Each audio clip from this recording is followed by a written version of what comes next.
Welcome on into the Utah Blockcast. I'm Steve Bartle, Utah insider for KSL Sports. Craig Smith and the Running Utes go back-to-back, pulling off the 74-69 win over Kansas State 48 hours after they knocked off the Kansas Jayhawks 74-67. Just an impressive performance by Utah in a number of ways. We'll talk about that. Also want to talk about the Huntsman Center. It was really interesting with Bill Self and Jerome Tang coming to Salt Lake City for the first time, leading those programs and the tradition that those programs have. Hearing from them talk about the Huntsman Center really got me thinking about the arena itself and the appreciation level within the program. And so I've got some thoughts. And then, lastly, Utah women's basketball. They are in action tonight against number 24, Oklahoma State. This is a big one for Utah. They are just on the outside of the top 25, and a win tonight would probably get them back in the ranking. With Utah, they've been playing great. Obviously, you win 7 straight. You're doing a lot of things really well. And, Gianna Neepkins and Kennedy McQueen and the whole gang have been playing really good basketball. So I hope the Utah fans get out for that one and root on the women's team tonight against Oklahoma State. But let's get back to last night's game. Utah went back-to-back, so I've got to go back-to-back with the podcast to recap the action. Just an impressive effort, gut check type of win for Utah. It was clear very early on that neither team was very sharp, was at their best, given the quick turnaround 48 hours later after playing Saturday night, Kansas State down in Provo, and Utah obviously against Kansas. And so, for this, when you aren't performing at your peak level in terms of your ability to execute and knock down shots, it all came down to effort and energy. And this was a tough, gritty game, and Utah simply wanted it more, and it was evident in their hustle. It was clear that that neither team was very sharp, and I thought Utah got after it pretty early and pretty often, and that just carried itself throughout the rest of the game. So, in this game, to me, I think the key to the win was Utah's improved free throw shooting.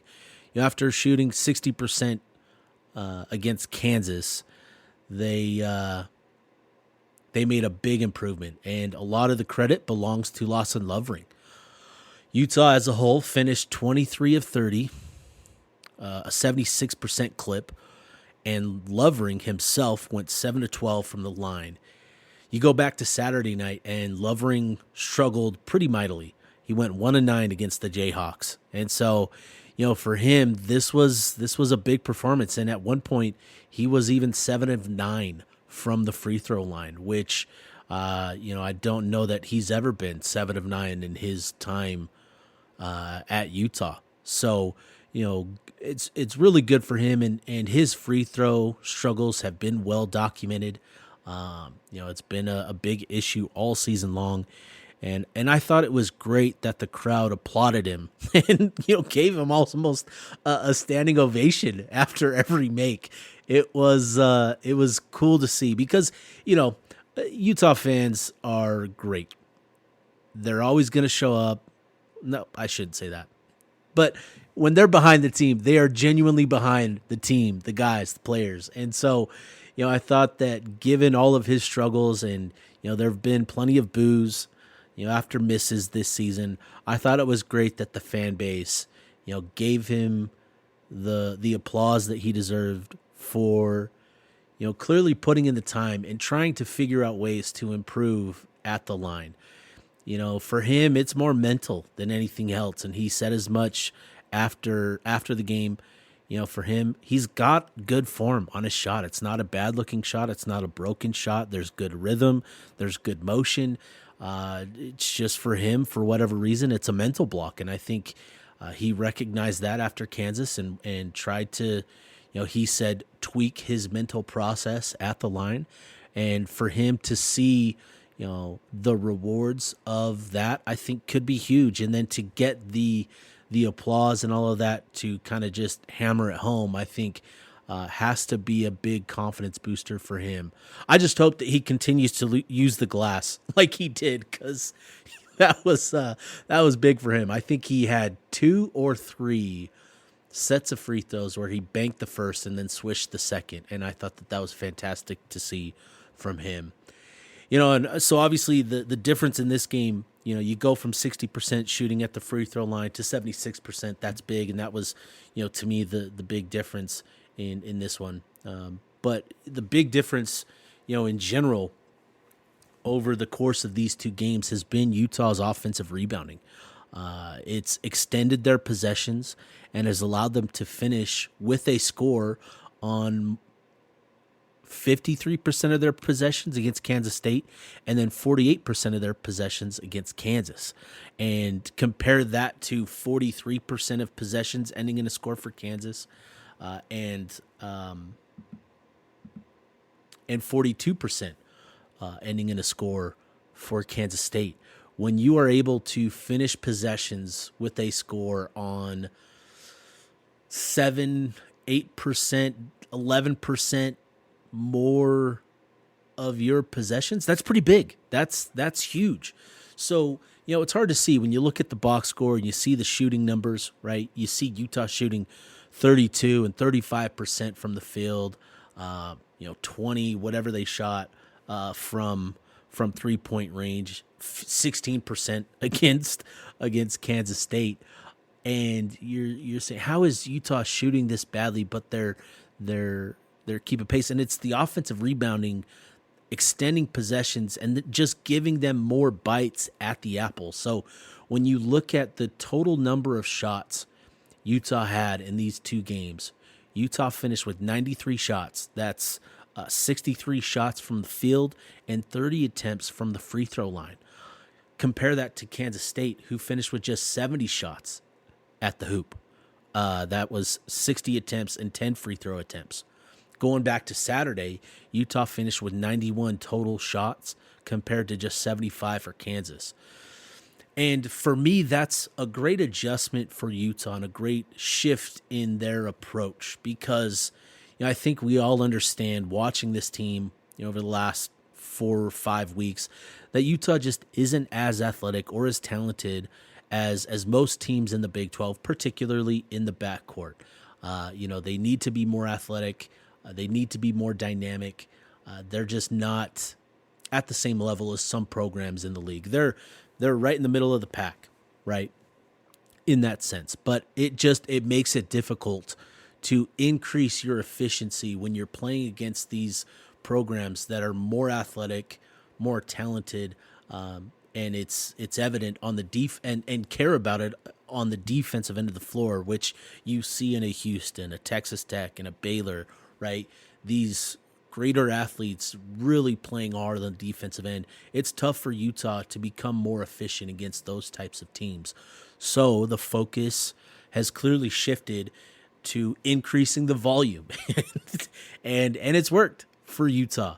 And I think it suits this group really well, given the size that they have across the board. They more often than not have 4 guys on the floor that are at least 6'8". And so to me, this shift in mindset in attacking the glass, working for extended possession time and extra shots is the ticket for Utah.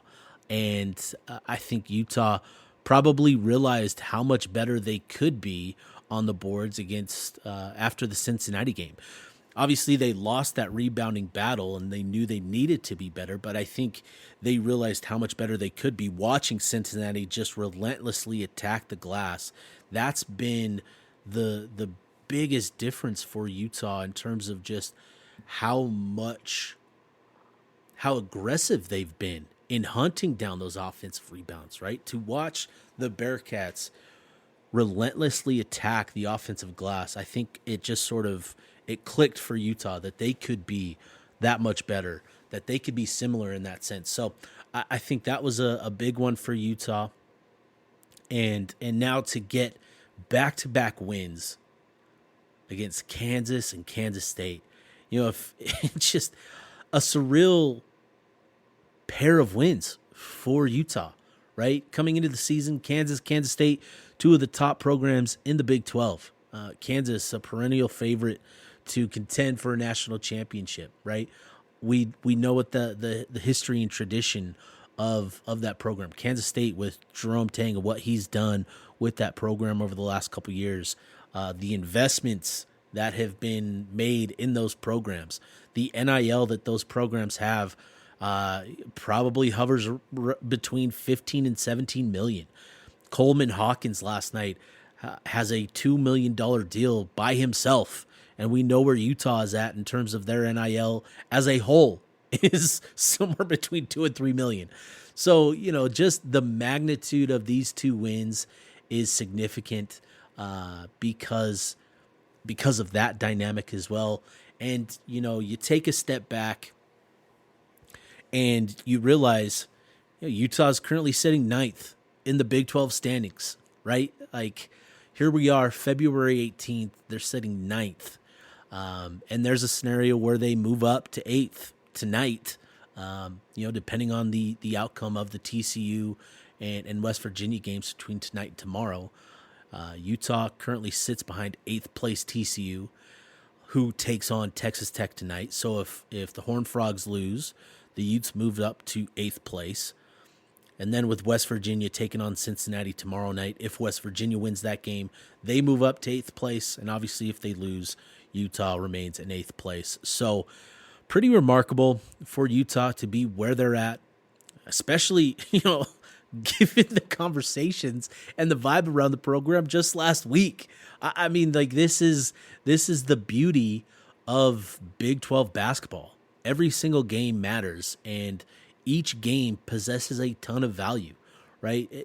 These two wins have completely altered the vibe and the conversations about the program this week. It's been a completely different tone of conversation around the program, where it's now about figuring out what needs to be done for Utah to take the next step with the guys that they have here, instead of talking about who could potentially, take over for Utah. It's just the value of these wins is significant, and I think Utah, Craig Smith, and the running Utes deserve a lot of credit for going out and getting the job done. And I think, there's been a lot of talk, a lot of frustration about the program, and I think it's pretty evident that Craig Smith has tremendous buy-in from his players.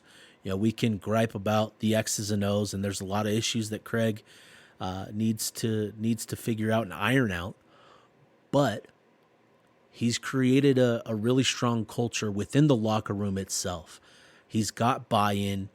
He's got guys playing hard late in the season, despite the up and downs, despite the 2-game losing streak on the road and losing in the fashion that they did. There is still a lot of buy-in with that group of players, and I think that speaks highly of Coach Smith and his coaching staff for getting that investment from their players to get them to buy into this new brand of ball that they want to play and attacking the glass, and I think it's good for those players to see the reward of it with these two victories as well. So, these two wins, pretty significant. It's got a lot of the college basketball world talking about Utah now. You saw John Rothstein and Seth Davis and others talking about the back-to-back wins for Utah. Their tournament chances are very, very, very, very, very slim. But with the win, it's now at least a conversation, right? It is a conversation worth having. Utah's probably got to go 4-1 to even have a sniff. They are, outside of the bubble, but with these two wins, it just you're just adding quality wins to your resume, and so now the outlook for the remaining 5 games improves, and perhaps You still went on the road against UCF, and maybe the volume on this conversation grows. And with Utah getting some time off this week, I think that will be good for them, particularly going into Sunday's contest against UCF. And then, that's going to be a pretty significant game. And if Utah can win that one, we'll crank up the volume on the tournament conversation. But still a long ways to go, a lot of work to be done, but really encouraging, really fun week. And I think that's the big thing here for Utah fans. This was fun. It's been such a difficult experience, over the last 4, 5, 6 years. For Utah fans with the basketball program, this was genuinely fun, and you could feel it.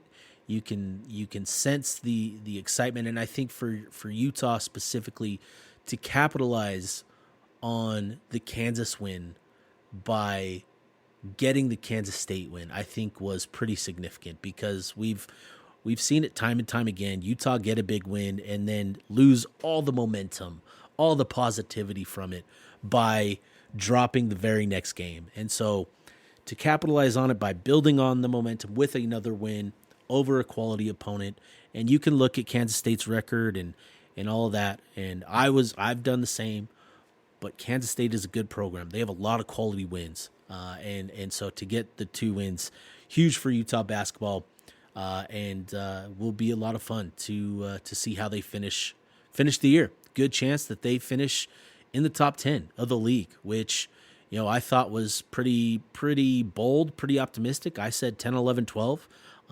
But, there's a decent chance that they finish top 10, which would just be pretty impressive, to be honest. So one thing from these last 2 games that also stood out to me, the Jon M Huntsman Center. With each of these 2 games, Utah's welcomed 2, respected coaches in Bill Self and Jerome Tang to the Huntsman Center for the very first time. And I was curious to hear their thoughts, on the arena, and was actually not disappointed in their responses. It got me thinking. Well, first, let me share what Bill Self had to say, and Jerome Tang as well. Here's what Bill Self had to say. He said, I like the building. I like the lighting, the building, the setting. We didn't exactly have Bird or Magic playing out there on the court from our perspective, but it's great. I haven't been here enough. The 3 times we've been here, we haven't performed well in Salt Lake 1 time, but it's great. Certainly the city and the views, everything, I think it makes for a good away trip, but we've got to play better than we did to truly enjoy it. And so you understand what he's saying there. He's acknowledging and showing his appreciation for the Huntsman Center, for Salt Lake City in general. And then Jerome Tang, he went deep into the Jon M Huntsman Center, and here's what he had to say. He said, "I told the guys during shoot around that this used to be called the Special Events Center. The 1979 National Championship game was played here, and that's really special to me because that was the first college basketball game that I ever watched. I fell in love with college basketball, even though I knew nothing about it, and that's why I'm a college coach right now. There's just so much history here, and then there's a plaque out there for Jack Gardner, who had 2 stints at Kansas State. He's a legend. Man, just a beautiful city, beautiful arena. It's a great place, and I was honored to be on the court that has Jack Gardner's name and where Magic and Larry played." So, it got me thinking, right, about the Huntsman Center. It's clearly an iconic venue in this game. The appreciation that those 2 showed for the building, and obviously, 1979 championship game against Magic and Larry. It's one of the all-time great sporting events. Regardless of sport, it is an iconic game and an iconic moment in the history of college sports. And to hear those 2 coaches from the top league in the country talk about the Huntsman in that manner, talk about Salt Lake City, really, it just shined a light sort of on the lack of love and appreciation that it receives, from within. It made me kind of question the appreciation level for the venue, and as an extension, the appreciation for the basketball programs themselves within Utah athletics. And with the Huntsman Center, it's obviously an older building and is outdated in a few respects. Frankly, who knows how much longer it's going to serve as a viable arena or location. I think Utah would benefit from a new arena in a more accessible location, but that's so far out of view, in my opinion, that there should still be greater investment in the JMHC and the basketball programs themselves. And, considering the conversation, I asked the question to Craig about, getting the win over two programs that have a combined NIL budget north of $15 million to get those two wins, combined with how those two talked about the Huntsman Center.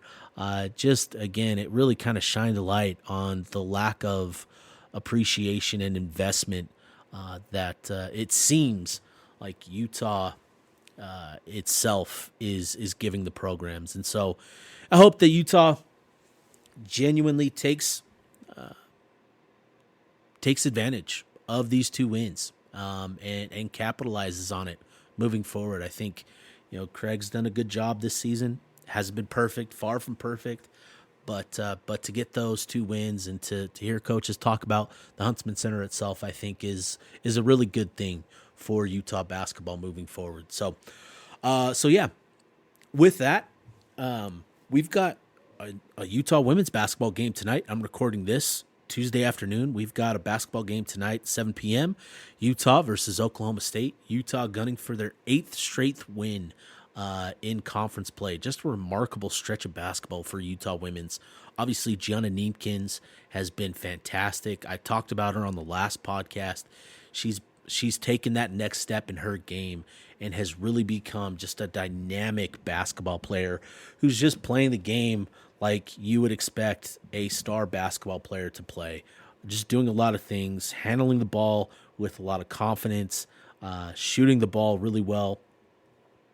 And that's translating and helping everybody else around her. And I think that's what's been the biggest difference. It's just kind of settled everybody down and settled into roles. And I think this group is playing really good basketball. Tonight, again, Utah versus Oklahoma State. Tip-off set for 7 p.m. Oklahoma State coming into this one ranked 24th. You can watch at ESPN Plus. But I would just recommend going to the Huntsman Center, showing your appreciation, and getting out to the game. Coming off of the Arizona State game on the road, obviously Utah won big. I think it was 98-62 that game. Utah knocked down 18 threes in that one with Gianna Neebkins, Kennedy McQueen, and Maddie Wilkie just shooting the lights out. So, Utah's going to need another big performance from their leaders and continue to get Neebkins and McQueen shooting at their 50-40-90 split. Need to see that continue. That's going to be a point of emphasis for Oklahoma State coming into this one, is defending those two and contesting each and every shot. So they're going to have to work for their scoring opportunities. But I think, those two have really shown that they can score in a variety of ways and are pretty tough to defend. So I'm excited for this one tonight. I'll be there and hope Utah fans get out to that one as well. So just a quick one for me. I'll wrap this up. We'll be back probably later this week. I'll have some more football conversation and all of that, diving into the Jason Beck offense, and we'll dive into that more throughout the offseason. But excited. So again, big 2 wins, back-to-back wins for Craig Smith and Utah basketball. Hopefully they can enjoy the next couple of days of rest and then get on the road to Orlando and potentially add another nice win to the resume. So for myself, be signing off. This is the Utah Blockcast.